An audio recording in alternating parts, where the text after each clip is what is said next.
네, 안녕하세요. 반갑습니다. 코인아빠입니다. 자, 오늘 벌써 또 600만원대 횡보한 지가 벌써 11일째가 돼가고 있습니다. 솔직히 지금 이 시기에 안 힘든 사람이 어디 있을까요? 다 힘드실 거예요. 자, 하지만 결국에는 상승할 만한 상승 모멘텀이라는 게 분명히 남아있고, 앞으로 큰 시장이 열릴 수 있기 때문에 여러분들이 정말 힘내셨으면 좋겠습니다. 자, 오늘 기사들을 계속해서 체크하다 보니까 이 상승 모멘텀에 대한 얘기가 있어서, 자, 오늘 관련해서 좀 말씀을 드리고자 이렇게 영상을 준비를 해왔고요. 여러분들이 힘나실 수 있게끔 왜 언제 또 움직일 수 있을지를 제가 오늘 이 영상을 통해서 자세하게 말씀을 드릴 거니까 오늘 정말 힘내시기 바라고요. 자, 결국 시장이 상승을 하기 위해서는 이런 상승 모멘텀이라는 게 분명히 필요로 합니다. 과거 4월달, 5월달에 크게 급등했을 때는 어떤 이유로 올라갔을까요? 바로 이 이더리움의 팩트라 업그레이드에 대한 이슈가 있었기 때문에 바닥 250만원대부터 해서 자 400만원 구간까지 급등할 수가 있었습니다. 그리고 마찬가지로 7월달에 이렇게 박스권을 돌파하면서 또 크게 급등할 수 있었던 이유가 뭐였죠? 바로 이 크립토 위크. 여러분들도 잘 아시잖아요. 스테이블 코인에 대한 규제안, 지니어스 법안, 클래리티 법안, 이런 암호화폐 시장에 힘을 불어 넣어줄 수 있는 이런 상승 모멘텀이 있었기 때문에 또 급등할 수가 있었고요. 최근에는 또 박스권 구간들을 돌파했을 때, 자, 어떤 이슈가 있었나요? 금리 인하에 대한 부분들도 상승할 때 나왔지만 가장 큰 부분들은 퇴직연금, 연기금의 자금들이 암호화폐 시장으로 들어올 수 있게끔 트럼프가 행정명령에 성명을 했기 때문입니다. 그만큼 이 시장을 상승으로 이끌기 위해서는 그에 따르는 상승 모멘텀이라는 게 정말 중요하다라고 말씀을 드리고 싶습니다. 자, 그러면 여러분들이 지금 시기에 봤을 때, 자, 여기 박스권 구간 또 쳐져 있죠? 자, 박스권을 돌파를 할 때면 그에 따른 이슈가 나왔었고, 이 박스권을 돌파를 할 때면 그에 따른 또 이슈가 나와야지만 크게 상승할 수가 있다는 거예요. 근데 지금 당장에 나올 이슈가 있나요? 그런 이슈가 없기 때문에 지금 이런 기사처럼 상승 모멘텀 지속 실패라고 얘기가 나오고 있는 겁니다.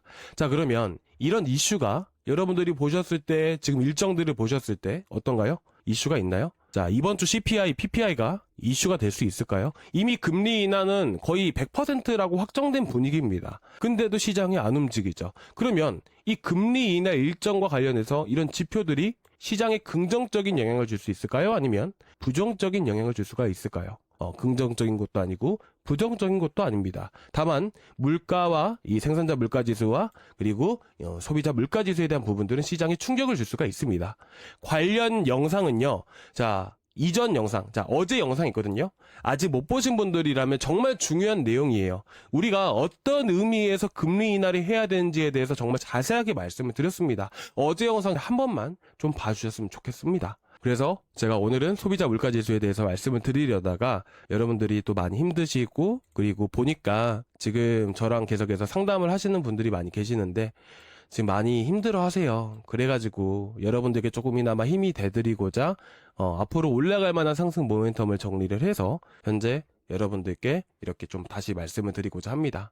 그래서 잘 버텨주신 분들 진짜 너무나도 다행이라고 생각을 하는데 어쨌든 조금만 버텨주세요. 분명히 여러분들 좋은 날 맞이하실 겁니다. 아시겠죠? 그러니까 오늘 상승 모멘텀에 대한 이슈 말씀을 드릴 건데 오늘 영상도 구독과 좋아요 한 번씩 부탁드릴 수 있을까요? 구독과 좋아요 그리고 전체 알람 설정까지 꼭 부탁드리고요. 자, 우리 다 같이 힘내자라는 의미로 오늘 새로 시청하시는 분들도 계실 거고 기존의 구독자분들 힘드신 분들 많이 계실 건데 으쌰으쌰 또 힘내시라고 이렇게 또 댓글에다가 으쌰으쌰 힘내자 하고 이렇게 한번 남겨주자고요. 서로가 또 같이 응원하면 또 힘도 날 수 있는 거니까 아시겠죠? 으쌰으쌰 한 번씩 남겨주세요. 자, 그리고 여러분들 힘드신 것들 분명히 또 있으실 거예요. 제가 이더리움을 주로 많이 말씀을 드리지만 혹시나 혼자 하시면서 또 들고 계시는 코인들, 물려 계시는 코인들, 또 매도를 해야 되나 매수를 해야 되나 말아야 되는 그런 고민들도 있으실 거예요. 그런 고민들 혼자서 고민하지 마시고요. 여러분들 댓글에다가 남겨주십시오. 그러면 보는 대로 제가 계속해서 답변 달아드리고 여러분들 힘드신 거 그래도 조금이나마 풀어드릴 수 있게끔 제가 최선을 다해보도록 하겠습니다. 자, 근데 아무래도 댓글에 남기면 모든 분들이 또 다 볼 수가 있잖아요. 그래서 그런 거 상관없으신 분들은 남겨주셔도 좋지만, 꺼려 하시는 분들 같은 경우는 제가 이렇게 또 상담방을 운영을 하고 있습니다. 그래서, 혹시나 꺼려 하시는 분들은 고정 댓글란에 링크 있으니까 그렇다고 이렇게 말씀을 해주시면 되세요. 자, 그래서 일단은 오늘, 자, 본론으로 넘어가서 빠르게 한번 살펴보도록 하겠습니다. 제가 저번 주에 제가 월 말에 상승 모멘텀에 대한 이슈가 있다라고 말씀을 드렸습니다.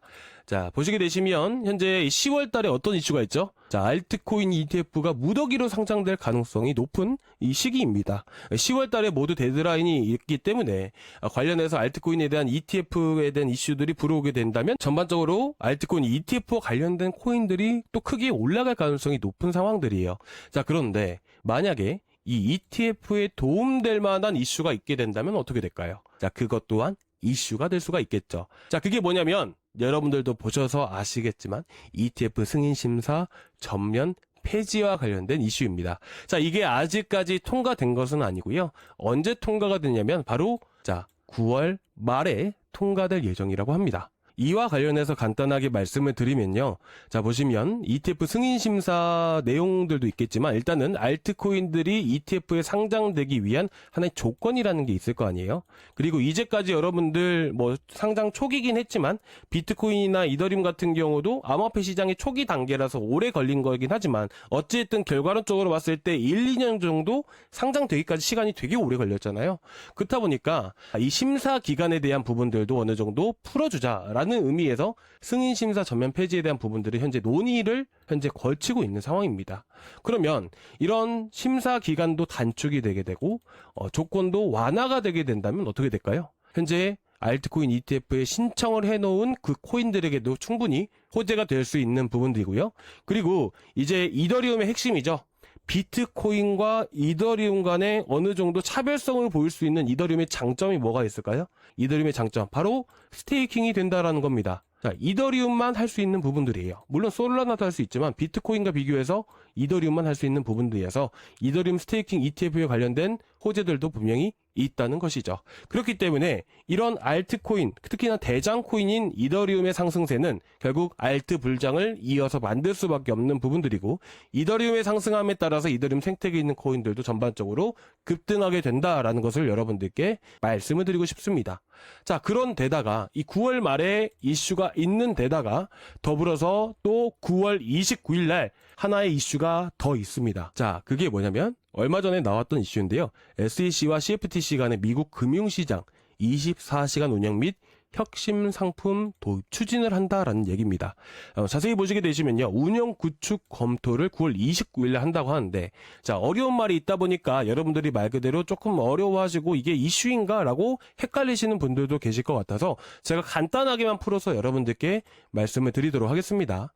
자, 먼저 우리가 이거부터 먼저 살펴보자고요. 자, 스테이블 코인 지니어스 법안이 뭐예요? 스테이블 코인 규제안이죠.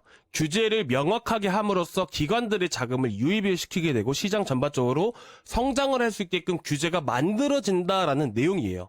자, 그러면 마찬가지로 29일 날 암호화폐 규제와 관련된 회의, 이 회의뿐만 아니라 이를 통해서 현물 거래 상품뿐만 아니라 선물, 마진 거래에 대한 부분들까지 주로 된 내용들은 현물 거래 상장에 대한 가이던스를 제시한다라는 겁니다. 그러면 암호화폐 상품에 대한 상장 규제를 만들게 됨으로써 기관들의 자금을 유입시키게 만든다라는 게 가장 핵심적인 부분이라는 것이죠.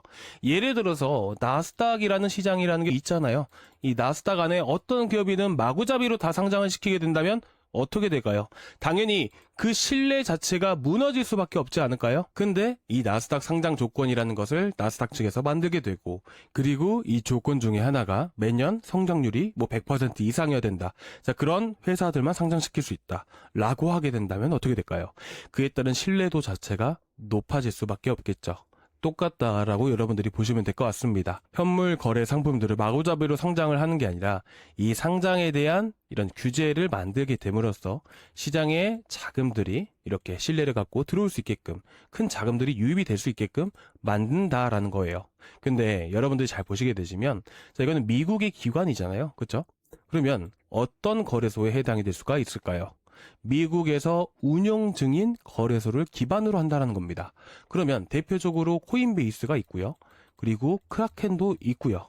그 다음에 또 뭐가 있죠? 최근 또 핫했던 로빈후드가 또 있게 됩니다. 그러면 이와 관련해서 이슈가 터졌을 때 물론 알트코인의 대장인 이더리움에게도 정말 이슈가 될 수 있겠지만 관련해서 크라켄과 그리고 로빈후드와 관련된 코인들이 또 크게 움직일 가능성이 높겠죠. 그리고 이 안에 상장되어 있는 코인들도 어떻게 보면 앞으로 큰 자금들이 유입될 가능성이 높기 때문에 앞으로 이런 호재들, 수혜를 받고 움직일 수가 있겠죠. 일단 대표적으로 크라켄과 로빈후드와 연관성이 있는 코인이 뭐가 있을까요? 바로 아비트럼이 있습니다. 그렇죠? 그래서 지금 저희가 들고 있는 이 아비트럼 계속해서 보유해 나가시기 바라고요. 이런 코인들이 앞서서 상승 모멘텀에 대한 이슈를 타고 급등할 수 있는 부분이기 때문에 여러분들이 큰 걱정하지 않으셨으면 좋겠습니다. 그렇다고 해서 지금 아비트럼 안 들고 계신 분들 지금 자리에서 매수하라고 말씀드리는 게 절대로 아닙니다. 그럼 어디서 우리가 매수를 하면 좋을까요? 자, 그 자리들은요. 제가 고래들의 단가를 보면서 여러분들께 잡아 드릴 거예요. 자, 이 지표에 대해서는 고래들의 단가를 나타내는 지표인데 이 지표를 보셨을 때 또 그리고 처음 보시는 분들도 많이 계시기 때문에 제가 간단하게만 여러분들께 소개를 드리고 이 자리들을 어떻게 잡아야 되는지를 말씀을 드릴 겁니다. 자, 그럼 먼저 우리가 첫 번째로 봐야 되는 게 뭘까요? 왜 우리가 고래 단가를 봐야 되는지를 알아야 됩니다. 자, 이 고래 단가를 계산하는 방법은요.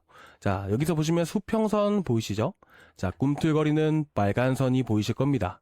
이 빨간 선과 이 수평선의 교차 지점의 가격을 보셔야 돼요. 그 교차 지점의 가격이 이 당시에는 1번 위치가 고래들의 단가였고요. 이 교차 지점이 확대해서 보시게 되시면 여기도 형성이 되어 있습니다. 그렇죠? 그만큼 여기 2번 위치가 고래들의 단가라는 것이에요. 자, 쉽게 보시면 되세요. 고래 단가를 본다라고 생각하시기보다는 쉽게 보시려면 매수 매도를 한다라고 생각을 하세요.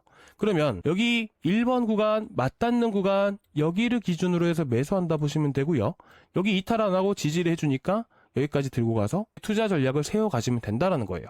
결국 마찬가지로 올라갔을 때도 보게 되면 어때요? 맞닿는 구간에서 지지를 해줍니다.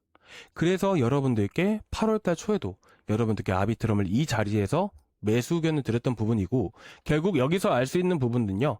상승 추세, 강한 급등이 나오기 전에는 이런 고래들의 매집 구간이 있게 되고 고래들의 단가를 넘어가는 순간부터 크게 급등한다라는 것. 두 번째, 고래 단가를 기준으로 해서 강한 지지 라인이라는 게 형성이 된다라는 겁니다. 그래서 지지를 해주고 강하게 급등이 또 이어서 나왔다는 것이죠. 자, 그러면 이 추세 자체가 현재로서 봤을 때 무너졌나요? 추세를 결정하는 것은 고래들의 단가라고 말씀을 드렸습니다. 결국 현재 위치에서 강하게 지지해 줄 수 있는 구간은 고래들의 단가라는 것이죠. 그런데 지금 이렇게 붕 떠 있는 게 보이신가요? 자, 이 교차 지점, 수평선과 꿈틀거리는 빨간 선의 교차 지점이 고래 단가입니다. 근데 지금은 붕 떠 있는 상태예요. 우리가 여기서 매수를 하면 될까요? 아니죠. 싸게 매수할 수 있는 좋은 기회가 찾아오기 때문에 우리는 이런 저점 구간의 고래 단가를 기준으로 해서 매수를 해야겠죠. 자, 근데 지금은 아직 붕 떠 있는 상태이기 때문에 여러분들께 고래 단가가 나왔을 때 제가 이렇게 보면서 자, 여러분들께 고래 단가 구간들 잡아 드릴 겁니다. 그러니까 구독자방에 올라오는 글들은 꼭 체크해서 봐주시기 바라고요.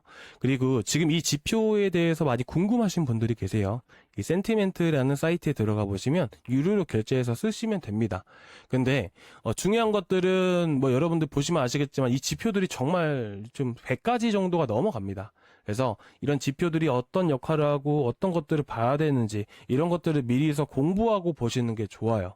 그래서 어떤 것들을 우리가 중점적으로 보고 이 지표가 어떤 거를 의미하는지에 대한 부분들은 여러분들이 그 가격 꽤나 많은 돈을 줘야 됩니다. 저 같은 경우는 좀 비싼 걸 제일 비싼 걸 쓰고 있어서 50만 원 정도 들고 있는데 이런 결제해서 쓰기 전에 앞서서 제가 중요한 지표들을 어떻게 쓰는지 이런 부분들은 공부하시는 분들이 이렇게 질문을 해주시면 제가 답변을 드리니까 여러분들이 웬만하면 이렇게 결제해서 쓰시기보다는 저한테 물어보시고 나서 이걸 활용을 하고 있을 때 결제해서 쓰시는 걸 권유해드리고 싶습니다.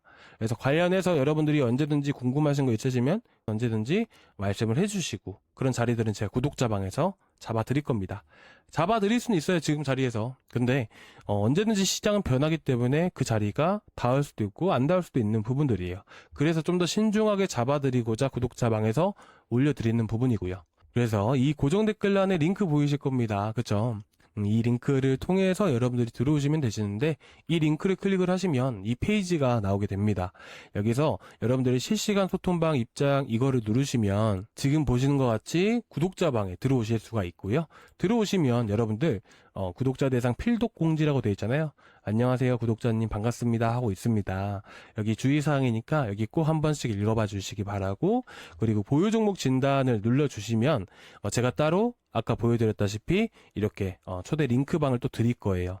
댓글에 남겨주시기 어려우시거나 구독자방에 사람들 많으니까 그분들 보기 조금 꺼려 하시는 분들은 같이 눌러주세요. 그러면 제가 상담 문의방에 링크까지 같이 보내드릴게요. 그래서 문자로 안녕하세요 코인아빠입니다, 여기는 무슨 방입니다, 여기는 무슨 방입니다 하고 문자로 드릴 겁니다.